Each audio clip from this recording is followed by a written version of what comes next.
विमल बहुत परेशान था। उसे समझ में नहीं आ रहा था कि वो इस परिस्थिति से कैसे निपटे। वो अपनी माँ को बहुत चाहता था, किंतु उसकी पत्नी और बच्चे उसकी माँ से बहुत दूर भागते थे, क्योंकि उसकी माँ की एक आँख नहीं थी। साथ ही उसकी कमर भी 90 अंश पर झुकी थी। जैसे वो अपना काम सब खुद कर लेती है, किंतु फिर भी वो उसकी पत्नी और बच्चे के लिए हमेशा खट करती है।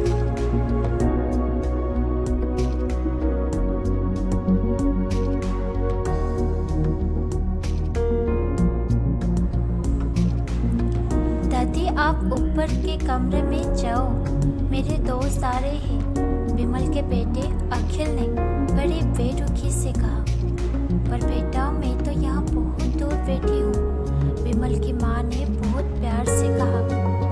नहीं, आप उनके सामने मत रहो, वो मुझे चिढ़ाते हैं, अखिल ने जोर से डांटते हुए कहा। क्या हुआ अखिल, क्यों चिल्ला रहे हो? विमल की पत्नी कामनी ने किचन से ही आवाज लगाई।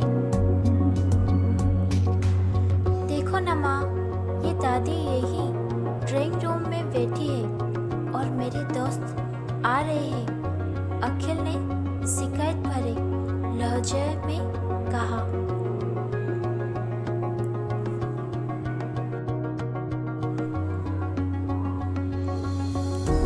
माँ जी, आप ऊपर चले जाओ, क्यों हमें लोगों की लज्जाती हो? कामनी ने बेटे को पक्ष लेते हुए कहा। बेचारी सरस्वती चुपचाप उठकर जीने के सहारे ऊपर जाने लगी। कमर झुकी होने के कारण उन्हें ऊपर चढ़ने में बहुत परेशानी हो रही थी, किंतु वो पूरी ताकत से ऊपर के एक अकेले कोने वाले कमरे में जाकर बैठ गई। विमल बाजू के कमरे से सब सुन रहा था। उसे कष्ट हो रहा था कि उसकी माँ को अपमानित होना पड़ रहा है, किंतु वो असहाय था। अगर वो कुछ कहता है तो पत्नी और बच्चे उसका विरोध करने लगते हैं। दूसरे उनके तर्क भी सही लगते हैं, क्योंकि वो एक प्रशासनिक अधिकारी था। उसका सामाजिक स्तर बहुत ऊंचा था। उसकी ससुराल भी एक ऊंचे घराने थी।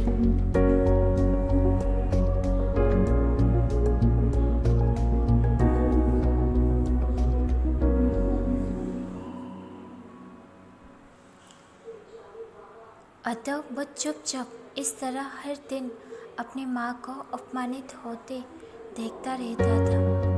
रात को विमल की पत्नी ने कहा, देखो जी, अब कुछ करो। कल कलेक्टर साहब की पत्नी आई थी। माँ जी अपनी देसी धुन धारा में उनसे मिली। मुझे बहुत शर्मा रही थी, बताते हुए कि ये मेरी सास है। मैंने कह दिया कि दूर की रिश्तेदार है, इलाज कराने आई है। विमल को रोना आ गया, किंतु फिर भी वो चुप रहा। उसे समझ में नहीं आ रहा था कि वो क्या करे। अपने बेटे की मन स्थिति को सरस्वती अच्छी तरह से जानती थी और बेटे को कोई कष्ट ना हो, इसलिए वो हर बात चुप्पी से सह लेती थी।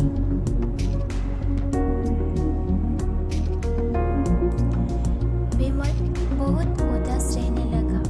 एक तरफ परिवार और सामाजिक स्तर पर जीने की प्रतिबद्धता थी, तो दूसरी ओर माँ। आखिर माँ से अपने बेटे की यह हालत नहीं देखी गई। एक दिन उसने अपने बेटे से कहा, विमल, बहुत दिन हो गए हैं, मैं अपने गाँव जाना चाहती हूँ, मुझे वहाँ पहुँचा दो। मेरा यहाँ मन नहीं ला रहा है। किंतु माँ, वहाँ तो कोई नहीं है, तुम्हारी देखभाल कौन करेगा? विमल ने आश्चर्य से पूछा। अरे, सब गांव वाले तो हैं, और वो तुम्हारे मामा जी तो उसी गांव में रहते हैं, और फिर हम सारी व्यवस्थाएं कर आएंगे ना? कामनी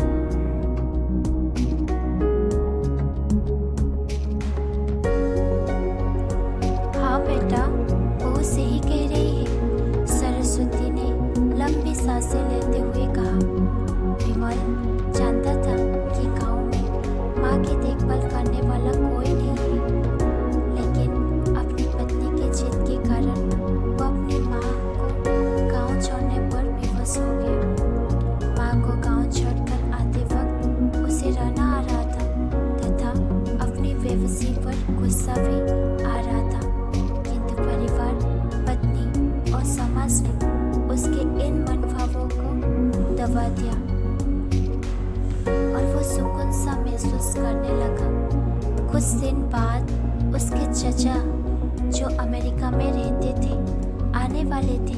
जब विमल बहुत छोटा था, उसके पिताजी भी थे, तब वो भारत आए थे और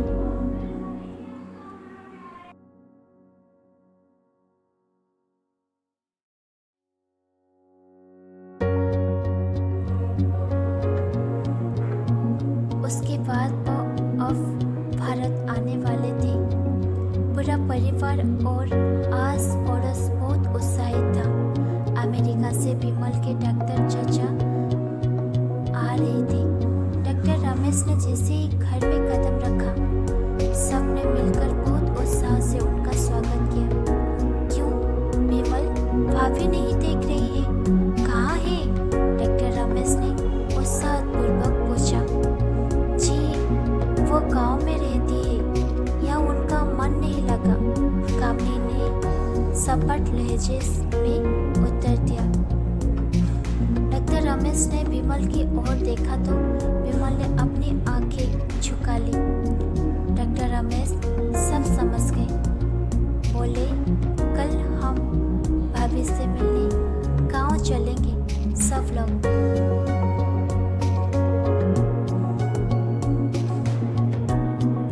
दूसरे दिन सभी लोग गांव के घर में पहुंचे।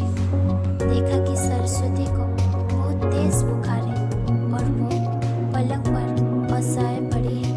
डॉक्टर रमेश दौड़कर सरस्वती के पास गए, उनके पैर छूकर रोने लगे। सरस्वती की ये हालत उनकी कल्पना से परे थी। वाह बेटा विमल, तूने तो नाम उजागर कर दिया। अपनी माँ की ये हालत देखकर तुझे तो शर्म भी नहीं आ रही होगी। डॉक्टर रमेश ने विमल को लगभग डांटते हुए कहा। नहीं देवर जी, विमल का कोई दोष नहीं है। मैं खुद गांव आई थी। सरस्वती ने अपने बेटे का बचाव किया। मुझे सब पता चल गया है भाभी, अब चुप रहो।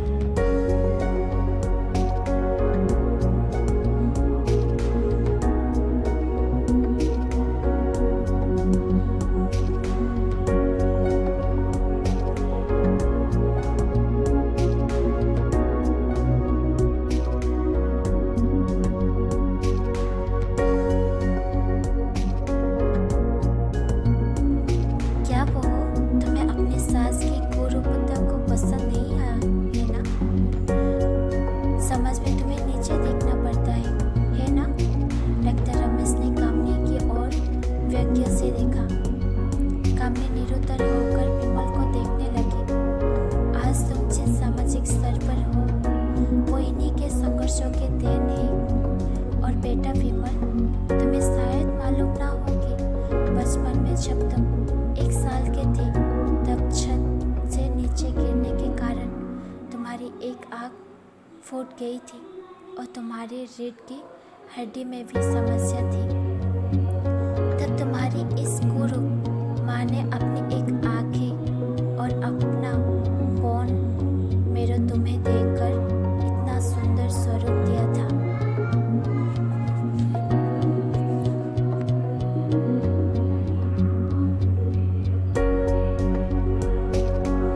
कामिनी बेटा, इतने सालों तक संघर्ष करके बेटे का प्रशासनिक अधिकार बनाने वाली इस संघर्षशील औरत की तुम लोगों ने ये दशा कर दी।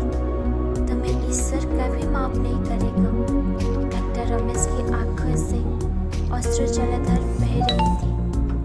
अब भाभी, अब मेरे साथ अमेरिका जाएगी, यहाँ इन स्वार्थी लोगों के बीच नहीं रहेगी। डॉक्टर रमेश ने सरस्वती से कहा। विमल को तो काटो, तो खून नहीं था। डॉक्टर रमेश जो उसके चाचा थे, उन्होंने जो राज बताया उसके बाद तो विमल को यही लग रहा था कि उससे ज़्यादा पापी इंसान इस दुनिया में कोई और है ही नहीं। वो दौड़ता गया और माँ सरस्वती के कदमों से लिपट गया। माँ, मेरा अपराध अक्षम्य है। मैं जानबूझकर चुप्पी साधी।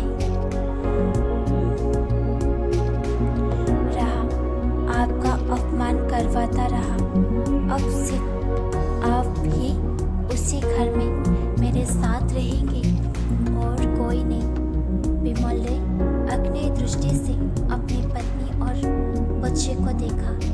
कामिनी को भी बहुत पश्चाताप हो रहा था, किंतु उसकी हिम्मत नहीं हो रही थी कि वो सरस्वती से आंखें मिलाए। सरस्वती ने कामिनी की मन स्थिति को समझकर उसको पुचकारते हुए अपने पास बुलाया और विमल को डांटते हुए कहा, खबरदार, जो मेरी बहू को मुझसे अलग करने की कोशिश की तो तुझे ही घर से बाहर निकाल दूंगा। कामिनी और बच्चे ने सरस्वती के पैर पड़ते हुए अपने व्यवहार पर माफी मांगी और माँ के हृदय सबको माफ कर दिया।